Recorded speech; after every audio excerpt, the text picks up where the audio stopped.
It's not the way it should be. Lonely in love. Our show today, I just got to make sure that I've got that name right, Diane. Have I? Right. Sure do. And you're appearing at the Granada Inn in Red Deer. That's right, my first time here. And having a whale of a time. Oh yeah, yeah. I had no idea what to expect from the city of Red Deer, but I've been really pleased. You have two beautiful shopping malls. That makes me ecstatically happy. Is Toronto a place of shopping malls? Oh yes, it is. Yeah, but I've scanned them so much that it's nice to get out and try some new malls. Toronto's your home. Toronto's the place where you have your whole career has developed there so far. That's right. Yeah, I did actually start my singing in Florida, strangely enough, but then did most of my work in Toronto for the past 5 years or so. And how has your career gone? You've got the what is your single that is being played a lot is called Fragile? That's the B side of the record, which strangely enough is being played out of Edmonton and Kelowna, BC. Different cities have decided to pick it up. But the A side is a song called Lonely in Love, and that was released last December, and it's got a lot of attention, which has pleased me no end. Is it not difficult to get a lot of attention for a number? It can be difficult. My record was independently produced, which is unusual, and it's a little hard to guarantee airplay on a record that's from an independent rather than with a major label like Capitol or CBS or whoever. So I was surprised that it was picked up as much as it was. But it's made for Canada. Oh, definitely, sure. Yeah. So I mean that should give it a plus on stations Canadian that have content. to play Canadian content. Right. It sure doesn't hurt. Yeah. Yeah. What kind of songs do you sing, Diane? Well, the record is a little lighter than probably the stage act is. What we do live is mostly what's called top 40 material, a lot of very showy, high-energy material, which is a lot of fun to do. That people react to. Exactly. It's meant for people to dance to and sit and watch in amazement, hopefully. I suppose if playing a club is playing a club, they're all kind of the same. Do you get a different feeling every night about an audience? Every single night that you play in a club, no matter what club it is completely different than the last. There is no club that's the same as another. You take each night as it comes, and that's what makes it so interesting. People have asked me if I get a little bit tired or bored or frustrated or anything, and that doesn't happen because I see each night as it comes. And it's a challenge because every night you're trying to think of something new or different, a funny way of bringing in a song or a different way of presenting the tune, and there's always a challenge to that. Yeah, but is it frustrating when people don't listen, talk a lot, drink a lot, rowdy? They may start out that way, but you eventually, that's the challenge you take upon yourself, is to bring them around. And usually that happens. There have been very few nights where I haven't been listened to. In Toronto, I just interviewed a guy who was going to school in Toronto. Oh, I yes. had him on yesterday, and he was talking about there being something like 92 different live theater companies in the city in Toronto alone. Oh, quite likely. Yeah, I wouldn't find that hard to believe at all. So, I mean, I suppose you could play clubs in Toronto just year after year and still be kind of starting at the top. That's exactly what I've been doing, is playing pretty well the same clubs for the last 5 years or so, and it's been a wonderful living and a lot of fun, but it's time now for me to go out and find out a little bit more about the whole country, and it's a real adventure. I feel like something of a vagabond at the moment. You got your own band? Yes, I do. Actually, I've teamed up with another band from the city. We're two bands amalgamated just for the tour, and unfortunately we'll be splitting up when we go back home temporarily, and we'll reunite in the fall most likely for another tour out here. So it'll be kind of sad. We've only got 2 more weeks together. Yeah. Yeah. Who do you admire? Who would you really look up to in the music industry that perhaps sings the kinds of songs you do? Or to me, anybody that's achieved a certain amount of success, I admire. There are certain singers that I would admire more than others. Sheena Easton has a marvelous voice, and I had the pleasure of hearing her in concert about 2 years ago, and I was just amazed at her incredible talent. Yeah. But I can't say other than that there's anybody in particular that I admire. I just think that anybody who gets up to the top is doing it real well, and they certainly deserve it if they get there. And did they get there because of their talent? I mean, would you go for that way over luck? Well, I think it's probably an equal combination of the two. From what I've seen, I can observe a lot of my friends as they move up the ladder, and it seems to be a real combination. Promotion is so important for them, and Canadians seem to hold back. I'm not surprised you chose that word. Why is that? Because I feel like Canadians aren't good at promoting themselves. Exactly. They've got loads of talent. I mean, it's coming out now with the great success that Canadian artists are having.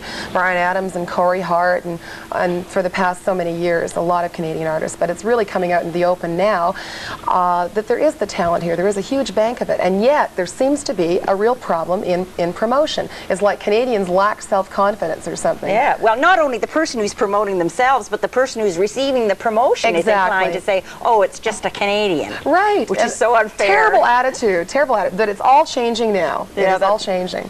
Have you ever tried your hand at writing? Or is that in the two songs that we were chatting about, I did write for both of those. I'm primarily a lyricist, but I also help with the music, too. Yeah. Lots of fun. Yeah. You can rent your emotions into the tune. Well, I often wonder about the difference between being the performer and being the writer. You know, I mean, a lot of songs on the charts, nobody ever seems to know who wrote them, so... Right, that's true. When I used to just listen to the radio long before I sang, it didn't matter to me who wrote the song. It really wasn't important.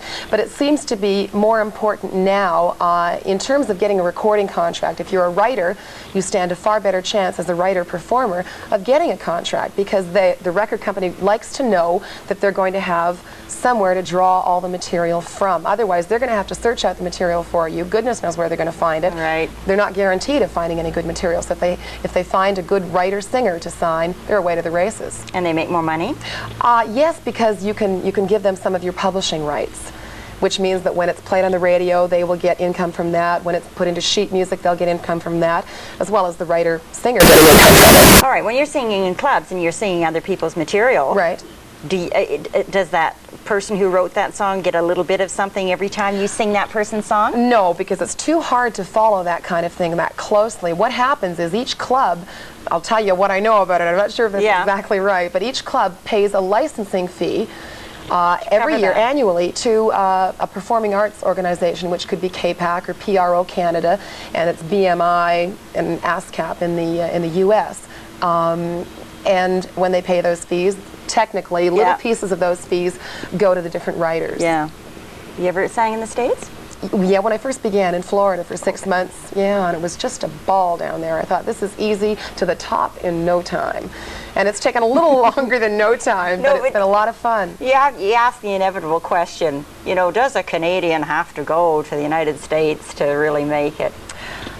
To really make it, it depends what you call really make it. If you want to make a lot of money, then eventually you're going to have to go to that market. If you're really interested in just exploring a lot of your creativity, you can do that here just fine, because as I said, the support up here is growing. Thank goodness. Yeah. So it's really looking up. You can have a lot of success up here as a songwriter, as a performer, but eventually to make a lot of money and get your name really well known, it's good to move on. When you look at Cyndi Lauper, you wonder whether if you went around painting your hair green, you would make a lot of money. I suppose that's possible, but she's already doing it, so I don't have to. Yeah, I mean, she's used that idea, Yeah. but you know what I'm trying to say. We got Boy George and this kind of thing.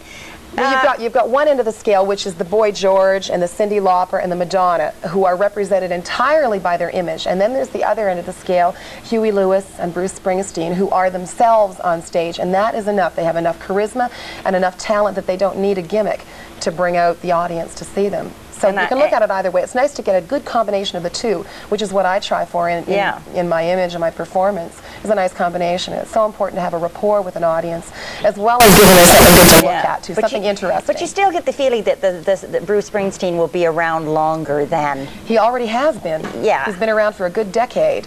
So you sometimes think that's the route to go. I tend to think so, yeah. He's something of a late bloomer, and a lot of performers do a lot better if they are late bloomers. They have a lot more staying power, and that's the direction I'd like to go. All right, have you already found out that for Diane Hodson, being on the stage and performing is one of your strong points? Absolutely, no question about it. It gives me great satisfaction every night. Like I said, a new challenge and all. Yeah. That's certainly not all there is, but that's a big, big part of what I hope the future holds for Because me. a lot of entertainers can only do so much of that, and then they burn out. Right, that's true. That goes for a lot of professions, though. Nurses say the same thing. So you can get tired if you do an awful lot of road work, then you can get tired or burned out. If you're really careful and you limit yourself, don't do too much of that work, stay at home a little bit, do songwriting, kind of diffuse your talent a wee bit, then you're probably going to be able to last a lot longer than somebody else might. So you're only in Red Deer for tonight and tomorrow night. You're doing Calgary, That's right. Edmonton. No, not this trip out. We didn't have enough time. It was all booked very quickly, so we had to just take everything as it came. And Red Deer was a real pleasure, just having a ball Well, here. listen, Diane Hodson, we thank you for coming and looking Western Canada over. Oh, a pleasure. Thank I you. mean, we know you'll be back again now. You bet I will. Good girl. Thanks for dropping around. We enjoyed talking with you. Diane Hodson is my guest. She's appearing at the Granada Inn in Red Deer. She's already done a week's run, and she'll be there tonight and tomorrow night as well. Drop in. Say hello.